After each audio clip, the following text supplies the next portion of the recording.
ইসলামের ইতিহাস বিষয়ের দ্বিতীয় বর্ষের শিক্ষার্থীবৃন্দ, আশা করি তোমরা নিরাপদে আছো এবং যেহেতু তোমাদের সামনে পরীক্ষা, কাজেই সেইভাবে তোমরা ফাঁকে ফাঁকে লেখাপড়া চালিয়ে যাচ্ছ।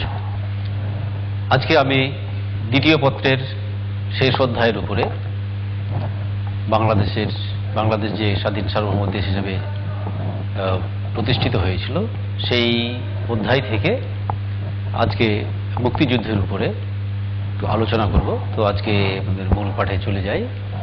তো মূল পাঠে যাওয়ার আগেই আমি তোমাদের সবাইকে আজকের পাঠে স্বাগত জানাচ্ছি। সবাইকে স্বাগত। শিক্ষার্থীবৃন্দ, তোমরা জানো যে 1971 সালে 7 মার্চ রেসকোর্স ময়দানে যে ভাষণ দিয়েছিলেন বঙ্গবন্ধু শেখ মুজিবুর রহমান, সেখানেই স্বাধীনতা পরোক্ষভাবে ঘোষণা করা হয়েছিল। আজকে আমরা আনুষ্ঠানিকভাবে বঙ্গবন্ধু শেখ মুজিবুর রহমানের স্বাধীনতা ঘোষণা এবং মহান মুক্তিযুদ্ধের যে সূচনা হলো এবং কিভাবে যুদ্ধটা পরিচালনা করার জন্য প্রস্তুতি নেওয়া হলো, সেই জিনিসগুলো নিয়ে আমরা আলোচনা করব। শিক্ষার্থীবৃন্দ, আমরা একজন মহান নেতার ছবি দেখতে পাচ্ছি। তিনি হলেন আমাদের জাতির জনক বঙ্গবন্ধু শেখ মুজিবুর রহমান।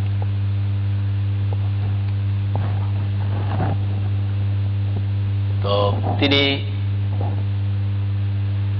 স্বাধীনতার ঘোষণা দিয়েছিলেন ইংরেজিতে, কারণ বিশ্বের মানুষ যদি তার এই মেসেজটি পড়তে পারে, বুঝতে পারে। সেখানে বলা হয়েছে, this may be my last message from today Bangladesh is independent. I call upon the people of Bangladesh, wherever you might be and with whatever you have, to resist the army of occupation to the last.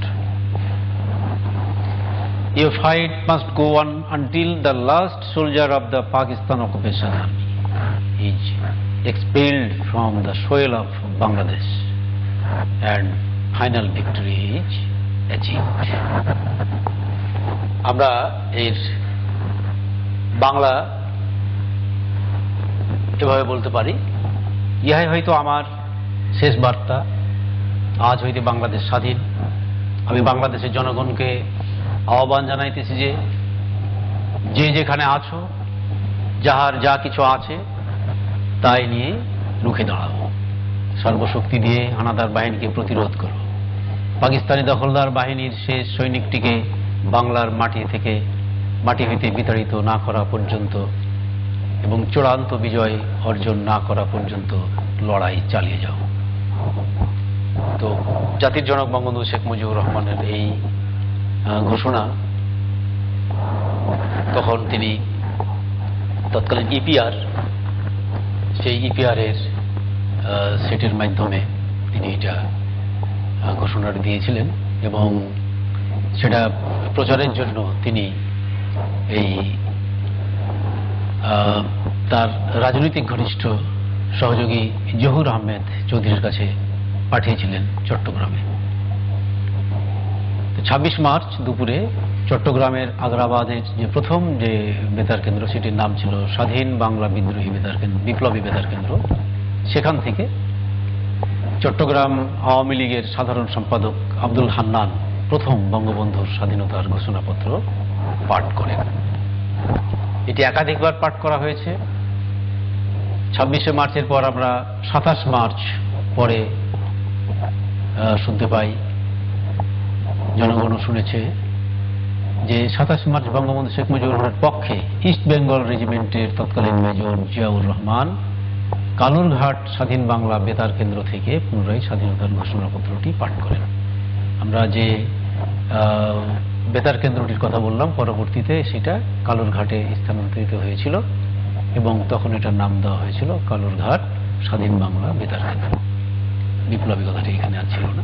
তো যা হোক, এখান থেকে পরবর্তীতে তো সেখানেও রাখা সম্ভব হয়নি। তো যা হোক, আমরা এই পর্যায়ে দেখি যে 27 মার্চ জাতির জনক বঙ্গবন্ধু শেখ মুজিবুরের পক্ষে ইস্ট বেঙ্গল রেজিমেন্টের তৎকালীন মেজর জিয়াউর রহমান ঘোষণাপত্রটি পাঠ করেছিলেন। এই স্বাধীনতার ঘোষণাপত্র মানুষ যখন অবগত হলো, তারপরেই কিন্তু মহান মুক্তিযুদ্ধের জন্য মানুষ প্রতিরোধ শুরু করলো। তো মহান মুক্তিযুদ্ধের সূচনা 1971 খ্রিস্টাব্দের 26 মার্চ বঙ্গবন্ধুর স্বাধীনতা ঘোষণায় বাঙালি জাতি ঐক্যবদ্ধ হয়ে প্রতিরোধ গড়ে তোলে। শুরু হয় পাকিস্তান হানাদার বাহিনীর সঙ্গে বাঙালি পুলিশ, আনসার এবং সাধারণ মানুষের এক অসম লড়াই, যা বাংলাদেশের ইতিহাসে মহান মুক্তিযুদ্ধ নামে পরিচিত। প্রথম দিকে এমনই একটা অবস্থা যে 26 মার্চ বঙ্গবন্ধু শেখ মুজিবুর রহমান বাংলাদেশের স্বাধীনতা ঘোষণা করলেন, অথচ এখানে দখলদার পাক বাহিনী যারা আছেন তারা আধুনিক অস্ত্রে, তৎকালীন সেই সময়ের আধুনিক অস্ত্রে সজ্জিত, অথচ যারা তাদের বিরুদ্ধে প্রতিরোধ গড়ে তুলছেন বঙ্গবন্ধুর ডাকে, তাদের কাছে খুব একটা অস্ত্র নেই। এমনকি সাধারণ মানুষ লাঠি হাতে তাদের প্রতিরোধ করার জন্য মাঠে রাস্তায় নেমে গিয়েছিল। শিক্ষার্থীবৃন্দ, মুক্তিযুদ্ধের প্রথম পর্যায়ে স্বতঃস্ফূর্ত প্রাথমিক প্রতিরোধ গড়ে ওঠে। সামরিক ও আধা সামরিক বাহিনীর সদস্যরা মুক্তিযোদ্ধাদের বিভিন্ন গ্রামের খোলা মাঠ, স্কুল কলেজের খেলার মাঠ প্রভৃতি স্থানে ট্রেনিং দিতে থাকে। স্কুল কলেজের ছাত্র, শ্রমজীবী, ব্যবসায়ী তথা দেশের সর্বস্তরের মানুষ এ প্রশিক্ষণে অংশগ্রহণ করে সম্মুখ যুদ্ধে অংশগ্রহণ করে। তবে প্রশিক্ষিত পাক হানাদার বাহিনীর সাথে পেরে ওঠা এই পর্যায়ে সম্ভব হয়নি।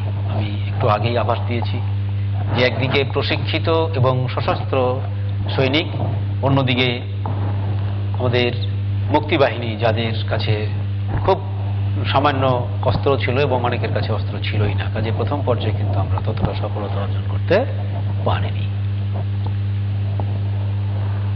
এরপরে যে ব্যাপারটি সেটি হলো যে যেহেতু বাংলাদেশকে স্বাধীন করার জন্য লড়াই, কাজে একটি দেশকে স্বাধীন করতে হলে তার একটা অস্থায়ী সরকারের প্রয়োজন এই স্বাধীনতার যুদ্ধ পরিচালনার জন্য।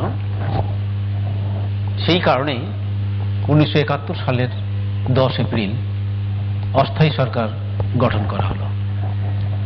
10 এপ্রিল গঠিত অস্থায়ী সরকার 14 এপ্রিল শপথ গ্রহণ করার কথা ছিল, কিন্তু দেখা গেল যে বিশেষ কারণে সেই দিন মানে 14 তারিখে আর শপথ গ্রহণ অনুষ্ঠান পরিচালনা করা সম্ভব হলো না, কারণ পাক হানাদার বাহিনী আগেই জেনে সেই জায়গাটি দখল করে নিয়েছিল। যার দরুন আবারও নতুনভাবে তারিখ নির্ধারিত হলো 17 এপ্রিল।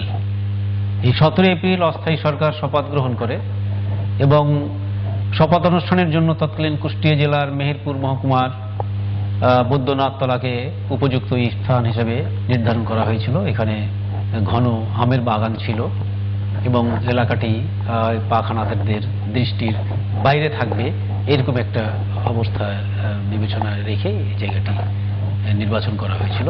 তোমরা এখানে একটি জিনিস দেখতে পাচ্ছ যে জেলার সাথে আমরা পরিচিত, কিন্তু মহকুমা শব্দটির সাথে আমরা পরিচিত নই। তো আগে আমাদের প্রশাসন ব্যবস্থায় বিভাগের পরে ছিল জেলা, জেলার পরে ছিল মহকুমা, মহকুমার পরে ছিল থানা। এখন কিন্তু মহকুমা এই শব্দটি আর নেই, বা মহকুমা নামে এখন কিছু নেই, এখন আছে উপজেলা। জেলার পরে আছে এখন উপজেলা। তো যা হোক, তৎকালীন সময় মেহেরপুর ছিল মহকুমা, বর্তমানে কিন্তু মেহেরপুর একটি জেলার মর্যাদা পেয়েছে। তো বর্তমানে মেহেরপুর জেলার একটি উপজেলা হলো মুজিবনগর। এ সময় থেকেই কেন্দ্রীয় কমান্ডের মাধ্যমে মুক্তিযুদ্ধ পরিচালিত হতে থাকে। অর্থাৎ এই যে 26শে মার্চ থেকে এই 10 এপ্রিল এই সময়ের মধ্যে কিন্তু যারা প্রতিরোধ গড়ে তুলেছেন তারা নিজের মতো করে, কেন্দ্রীয় কোনো নির্দেশনা দেওয়া সম্ভব ছিল না। কিন্তু অস্থায়ী সরকার গঠন হওয়ার পর 17 তারিখে যখন তারা শপথ নিল, তারপর থেকে কিন্তু যা হয়েছে মোটামুটিভাবে কেন্দ্রীয় ডিসিশন অনুযায়ী হয়েছে। এই যে সরকার গঠিত হলো, সেই সরকারের গঠনটা নিয়ে আমরা কথা বলি। রাষ্ট্রপতি হিসেবে ঘোষণা করা হলো বঙ্গবন্ধু শেখ মুজিবুর রহমানের নাম, উপরাষ্ট্রপতি সৈয়দ নজরুল ইসলাম, প্রধানমন্ত্রী তাজউদ্দিন আহমদ, অর্থমন্ত্রী ক্যাপ্টেন এ মনসুর আলী, পররাষ্ট্র এবং আইনমন্ত্রী খন্দকার মোস্তাক আহমেদ, স্বরাষ্ট্র ত্রাণ পুনর্বাসন মন্ত্রী এইচ.এম. কামরুজ্জামান, মুক্তিযুদ্ধের সর্বাধিনায়ক হিসেবে রাখা হলো কর্নেল অবসরপ্রাপ্ত এম.এ.জি. ওসমানী সাহেবকে, chief of staff lieutenant colonel অবসরপ্রাপ্ত আব্দুর রব, এবং আমরা দেখতে পাচ্ছি ডেপুটি চিফ অফ স্টাফ হিসেবে গ্রুপ ক্যাপ্টেন এ.কে. খন্দকার। এই যে অস্থায়ী সরকারের গঠন, সেখানে আমরা বুঝতেই পারছি যে বঙ্গবন্ধু শেখ মুজিবুর রহমান কিন্তু পাকিস্তানিদের হাতে বন্দী।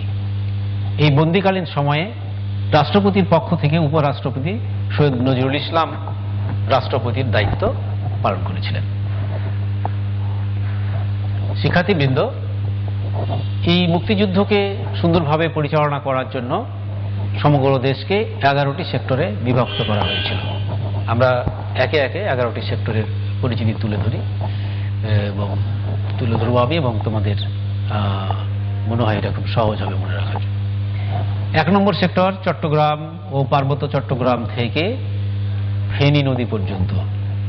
ডান দিকের যে আমাদের বাংলাদেশের ম্যাপের যে দক্ষিণ পশ্চিম দক্ষিণ পূর্ব, এই দক্ষিণ পূর্ব ওই দিক থেকে আমরা দেখব সেক্টরগুলো নিচের দিক থেকে দক্ষিণ থেকে আস্তে আস্তে উপরে পূর্ব পাশ দিয়ে উপরে উত্তরে উঠে আবার উপর দিয়ে উত্তর থেকে দক্ষিণ পশ্চিমে, উত্তর পূর্ব থেকে দক্ষিণ পশ্চিমের দিকে নেমেছে সেক্টরের এই সেক্টর নম্বরগুলো। তো প্রথমেই তাহলে আমরা পাচ্ছি চট্টগ্রাম, পার্বত্য চট্টগ্রাম থেকে ফেনী নদী পর্যন্ত, এবং যিনি দায়িত্বে ছিলেন কমান্ডার হিসেবে মেজর জিয়াউর রহমান, তিনি 10 এপ্রিল হতে 25 জুন পর্যন্ত এখানে দায়িত্ব থাকার পর ক্যাপ্টেন রফিকুল ইসলাম পরবর্তী সময়ে দায়িত্ব পালন করেছেন। সেক্টর 2 নোয়াখালী, কুমিল্লা, ফরিদপুর ও ঢাকার অংশ বিশেষ, commander major Khaled Mosharraf 10 April হতে 22 সেপ্টেম্বর, এবং পরবর্তী সময়ে মেজর এ.টি.এম. হায়দার। 3 নম্বর সেক্টর হবিগঞ্জ, কিশোরগঞ্জ, আখাউড়া, ভৈরব, কমান্ডার হিসেবে দায়িত্বে ছিলেন মেজর এ.কে. শফিউল্লাহ 10 এপ্রিল থেকে 21 জুলাই পর্যন্ত, এবং এ.এন.এম. নুরুজ্জামান 23 জুলাই থেকে পরবর্তী সময় পর্যন্ত দায়িত্ব পালন করেছিলেন। সেক্টর নম্বর 4 সিলেট জেলার পূর্বাঞ্চল, পূর্ব উত্তর দিকে সিলেটের ডাউকি রোড পর্যন্ত, এখানে কমান্ডার ছিলেন মেজর সিআর দত্ত। 5 নম্বর সেক্টর সিলেট ডাউকি রোড থেকে সিলেট জেলার উত্তর ও পশ্চিমাঞ্চল, কমান্ডার ছিলেন, এই সেক্টর কমান্ডার ছিলেন মেজর মীর শওকত আলী। 6 নম্বর সেক্টর রংপুর, দিনাজপুর এবং ঠাকুরগাঁও, কমান্ডার হিসেবে দায়িত্বে আমরা দেখি মেজর খাদেমুল বাশার। 7 নম্বর সেক্টর দিনাজপুর জেলার দক্ষিণাংশ, বগুড়া, রাজশাহী ও পাবনা, কমান্ডার মেজর নাজমুল হক 10 এপ্রিল থেকে 27 সেপ্টেম্বর, এবং মেজর কাজী নুরুজ্জামান 28 সেপ্টেম্বর থেকে পরবর্তী সময়ের জন্য দায়িত্ব পালন করেছিলেন। 8 নম্বর সেক্টর যে অঞ্চলগুলো ছিল সেগুলো হলো কুষ্টিয়া, যশোর, ফরিদপুর, দৌলতপুর। এখানে সেক্টর কমান্ডারের দায়িত্বে ছিলেন মেজর আবু ওসমান চৌধুরী 10 এপ্রিল থেকে 17 জুলাই, এবং মেজর এম.এ. মঞ্জুর পরবর্তী সময়ের জন্য। 9 নম্বর সেক্টরে ছিল বরিশাল, পটুয়াখালী, সাতক্ষীরা, এখানে কমান্ডারের দায়িত্বে ছিলেন সেক্টর কমান্ডারের মেজর এম.এ. জলিল 10 এপ্রিল থেকে 14 ডিসেম্বর পর্যন্ত, এবং শেষের দিকে মেজর জয়নাল আবেদিন দায়িত্ব পালন করেছিলেন। 10 নম্বর সেক্টর, এটা ছিল নৌ কমান্ডো, সমুদ্র উপকূলীয় অঞ্চল এবং অভ্যন্তরীণ যে নৌপথ সেটার উপরে তারা নজর রাখত, এবং কমান্ডার হিসাবে এটা সরাসরি হেডকোয়ার্টারের তত্ত্বাবধানে নৌবাহিনী কমান্ডো দ্বারা পরিচালিত হতো। 11 নম্বর সেক্টর আমাদের যে অঞ্চলে দাঁড়িয়ে আছি, আমি দাঁড়িয়ে আছি, বা এই অঞ্চলটি ছিল 11 নম্বর সেক্টরের অধীনে। ময়মনসিংহ, টাঙ্গাইল, নগরবাড়ি, আরিচা থেকে ফুলছড়ি, বাহাদুরাবাদ ঘাট পর্যন্ত, যমুনা নদী এবং তার অঞ্চল, তীর অঞ্চল, এবং কমান্ডার হিসেবে ছিলেন মেজর জিয়াউর রহমান 26 জুন হতে 10 October, major Abu Taher 10 October থেকে 2 নভেম্বর, এবং ফ্লাইট লেফটেন্যান্ট এম হামিদুল্লাহ খান 2 নভেম্বর থেকে পরবর্তী সময় পর্যন্ত। শিক্ষার্থীবৃন্দ, তোমরা এই 11টি সেক্টরের পরিচিতির মাধ্যমে উপলব্ধি করতে পারছো যে মুক্তিযুদ্ধকে শুধু মানে শুনেই থেকে গেলাম বা হচ্ছে হবে, একভাবে হবে, এরকম ভাবার কোনো যুক্তি ছিল না, যার দরুন অস্থায়ী সরকার গঠিত হওয়ার পরেই তারা চিন্তা করেছেন যে কোন কৌশলে এই মুক্তিযুদ্ধকে অল্প সময়ের মধ্যে সফলতা দান করা যাবে, এবং সেই দিক থেকে আমরা দেখতে পাচ্ছি যে 11টি সেক্টরে বিভক্ত করে মুক্তি, এখানে তোমরা লক্ষ্য করেছো যে মেজর র্যাঙ্কের প্রশিক্ষিত সেনাবাহিনীর অফিসাররা মূলত এখানে দায়িত্ব পালন করছেন, যারা পাকিস্তান আর্মিতে ইতিপূর্বেই ছিলেন, কিন্তু পাক হানাদার বাহিনীর বিরুদ্ধে তারা বাংলাদেশ বিনির্মাণে বাঙালির পাশে এসে দাঁড়িয়েছেন, বঙ্গবন্ধুর ডাকে সাড়া দিয়েছেন, এবং সেভাবেই আমরা এই সেক্টরগুলো পরিচালনা হতে দেখছি। এবং এই যে 11টি সেক্টরে বিভক্ত করা, তার মধ্য দিয়ে কিন্তু আমাদের স্বাধীনতা অর্জন সহজ হয়েছিল। তো আজকের যে পাঠ, সেই পাঠের সারাংশ হিসাবে যদি বলতে চাই তাহলে আমার বলা প্রয়োজন, 1971 সালের 7 মার্চে বঙ্গবন্ধুর যে ভাষণ, সেই ভাষণেই মানুষ স্বাধীনতা যুদ্ধে অংশগ্রহণের জন্য প্রস্তুতি নিচ্ছিল মনে মনে, এবং 26শে মার্চে বঙ্গবন্ধুর ঘোষণা পেয়েই প্রতিরোধ গড়ে তুলেছিল অস্থায়ী সরকার তৈরি হওয়ার পূর্বেই। তারপর অস্থায়ী সরকার তৈরি হয়েছে, অস্থায়ী সরকার আমরা দেখতে পাই যে 10 এপ্রিল গঠিত হলো এবং শপথ গ্রহণ করলো 17 এপ্রিল 1971। কোথায় শপথ গ্রহণ করলো? কুষ্টি জেলার মেহেরপুর মহকুমার তৎকালীন বৈদ্যনাথতলা গ্রামে। তো সেখানে শপথ নেওয়ার পরে অস্থায়ী সরকার এই বাংলাদেশকে 11টি সেক্টরে বিভক্ত করে মুক্তিযুদ্ধ পরিচালনা করেছে, এবং এই অস্থায়ী সরকারই কিন্তু সার্বিকভাবে এই বাংলাদেশ বিনির্মাণে দেশে বিদেশে, অর্থাৎ একদিকে যেমন যুদ্ধ পরিচালিত হচ্ছে তাদের নির্দেশে, পাশাপাশি কূটনৈতিক যে কর্মকাণ্ড বিদেশে চলছে সেটাও কিন্তু অস্থায়ী সরকারের পক্ষ থেকেই। তো যা হোক, আমরা আজকে জানতে পারলাম যে অস্থায়ী সরকার 11টি সেক্টরে বিভক্ত করে মুক্তিযুদ্ধ পরিচালনা করেছিল এবং শেষ পর্যন্ত সফল হয়েছিল।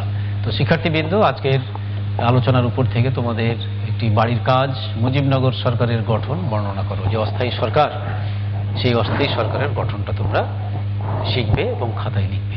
তো শিক্ষার্থীবৃন্দ, তোমাদের আজকের পাঠ আমি এখানে শেষ করছি। আশা করি তোমরা আজকের ক্লাসটি মনোযোগ সহকারে দেখেছ এবং এটি তোমরা বইয়ের সাথে মিলিয়ে পড়ে ভালো মতো আয়ত্ত করে রাখবে, কারণ সামনে কিন্তু তোমাদের পরীক্ষা আর বেশি দিন নেই।